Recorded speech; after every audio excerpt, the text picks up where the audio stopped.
Welcome to Penrose Learning, where we make understanding easy. You begin by confirming identity so Uber accepts a number change. Open the driver app and sign in. Once signed in, go to the account or profile section. Make sure your name and email match your ID.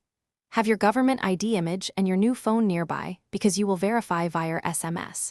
You need the new number active on a SIM that receives texts.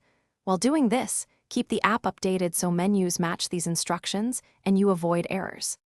Now you carry out the middle steps that actually change the number. Navigate profile, then account, then phone, and choose change phone number. You input the new number exactly, request the SMS verification code, and wait for the text. Do not switch apps.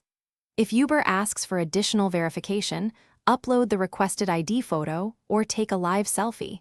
This confirms the change. Make sure to follow any on-screen prompts for two-step verification. You finish by submitting the SMS code and confirming the update. Enter the code promptly, tap Confirm, and watch the profile phone field update. Once done, log out and back in to ensure notifications and trip messages route to the new number. If you see an error or no SMS arrives, retry with a different network or restart the phone. If identity verification is rejected, contact Uber support through the app with your ID images attached. They will complete the change manually.